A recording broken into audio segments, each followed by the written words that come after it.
Hello friends, welcome back to this channel. दोस्तों, इस video में हम लोग रिलायंस कम्युनिकेशन लिमिटेड के लिए बातचीत करेंगे, लेकिन अपनी बातचीत को कंटिन्यू करें उससे पहले आपसे दो रिक्वेस्ट करना चाहूँगा। पहली रिक्वेस्ट दोस्तों ये कि अगर आप डीमैट अकाउंट या ट्रेडिंग अकाउंट ओपन कराना चाहते हैं, डिस्क्रिप्शन बॉक्स में एक लिंक आपके लिए दिया गया है। दूसरी रिक्वेस्ट कि अगर आप इस चैनल को फर्स्ट टाइम देख रहे हैं, सब्सक्राइब करके बेल आइकन को ज़रूर से हिट कर लीजिए ताकि आपको किसी भी वीडियो की नोटिफिकेशन मिस ना हो। ओके दोस्तों, Reliance communication limited last trading session में आपने देखा था 10 अगस्त 2021 को 2,01,31,152 शेयर्स एनएसई पे और बीएसई के ऊपर 77,51,629 टोटल वॉल्यूम ट्रेड होता हुआ दिखा।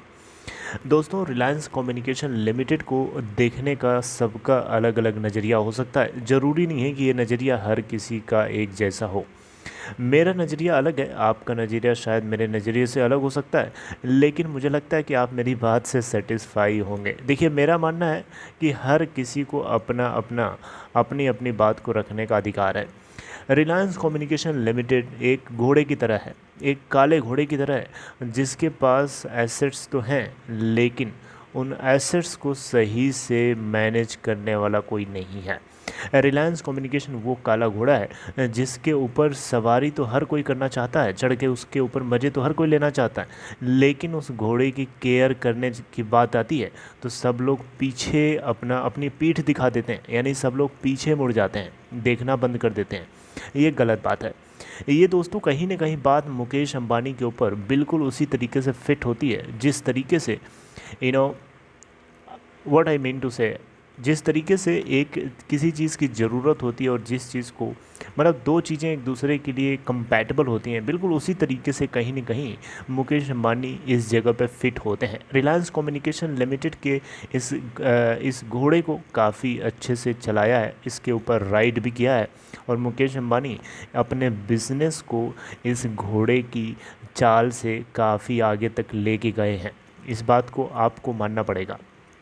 अब देखिए, रिलायंस कम्युनिकेशन लिमिटेड आज बर्बाद भले हो चुकी हो, लेकिन किसी न किसी को आबाद भी किया है, और वो है जियो, रिलायंस जियो।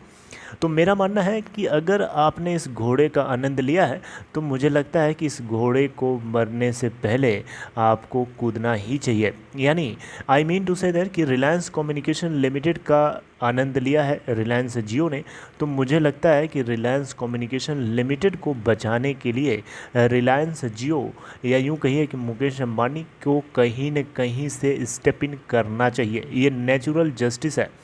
दोस्तों, आप अपनी डेली लाइफ में भी देखते होंगे, अगर आप किसी चीज़ को एंजॉय करना चाहते हैं तो डेफिनेटली आप उसके या उससे जुड़े हुए जितने भी जो रिस्पॉन्सिबिलिटीज़ होती हैं उन सभी को भी आपको देखना पड़ता है। सब कुछ फ्री ऑफ कॉस्ट नहीं होता है, सब कुछ उधारी का नहीं चलता है।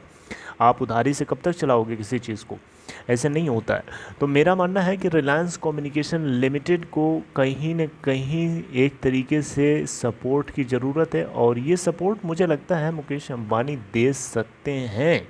लेकिन दिक्कत ये है कि आदमी ना पैर रखता भी है ना कहीं पे तो 4 बार उसको सोचता है कि वहाँ पैर रखें कि ना रखें, कुछ हो तो नहीं जाएगा। ऐसा तो नहीं कि वहाँ ज़मीन ही नहीं है, पैर रख के पता चला खाई में चले गए, है ना। तो इस तरीके से मुकेश अंबानी टटोल रहा है, एक तरीके से देखा जाए तो उस चीज़ को बार बार एक अभी देखिए, अभी मुकेश अंबानी के स्टेप इन करने का यहाँ कोई मतलब इसलिए नहीं बनता है क्योंकि वही है जहाँ 2 रुपये से काम हो रहा है और वहाँ पे 100 रुपये दे कर के काम निकालना पड़े तो आदमी वहाँ से पीछे हटेगा थोड़े दिन के लिए, या उसका इंतज़ार करेगा कि 100 रुपये की डिमांड कम हो ताकि वो उसके अंदर कम से कम लगाए और उसको वही चीज़ मिल जाए। तो वही चीज़ यहाँ पे भी है। अभी सिचुएशन आरकॉम के साथ फेवर में नहीं है। डॉट मुंह फैलाए बैठा है ना, बड़ा सा। इसके अलावा बैंक्स मुंह फैलाए बैठे हैं क्योंकि बैंक्स का तो अधिकार है, बैंक्स ने तो दिए हैं, उसके ऊपर इंटरेस्ट कॉस्ट भी बैंक चार्ज कर रहे हैं, तो उनका भी मुंह बड़ा सा फैला हुआ है। तो अभी जियो यहाँ पे स्टेप इन करने का कोई सेंस नहीं था। अब देखिए, स्पेक्ट्रम को लेकर के अगर मामला क्लियर होता है तो उसके बाद बैंक्स का कुछ होगा, सेटलमेंट देखा जाएगा, है ना। तो देखिए, यहाँ पे 2 डेट आपको याद रखनी है, 12 अगस्त और 14 अगस्त, 12th of August and 14th of August 2021। इन 2 डेट्स को आपको याद रखना है। 12 अगस्त को एनसीएलटी का फैसला सुनाया जाएगा, होपफुली जो NCLT है इस डेट को टाइमली फॉलो करेगी, क्योंकि समटाइम्स कभी कभी होता है हम लोगों को पता ही नहीं चलता है। उम्मीद है 12 अगस्त को फैसला आएगा आरकॉम के NCLT से स्पेक्ट्रम को लेकर के। दूसरी अपडेट 14 तारीख को इसके हो सकता है क्वार्टरली रिजल्ट भी अनाउंस किया जाए, तो उसके ऊपर भी हमें पता चलेगा क्या आगे चल रहा है। तो दोस्तों इन 2 डेट्स को आपको भूलना नहीं है। आज हम लोग 11 अगस्त है, अब कल वेडनेसडे थर्सडे के दिन हम लोग देखेंगे क्या होता है। जो कुछ होगा हम लोग डिस्कस करेंगे आने वाले वीडियोस के अंदर। तब तक आप अपना ख्याल रखिए, टेक केयर। और आप मेरी बात से अगर सहमत हैं, मेरी बात से अगर आप एग्री करते हैं, तो कमेंट बॉक्स में अपनी यस या नो जो कुछ आप लिखना चाहें लिख सकते हैं।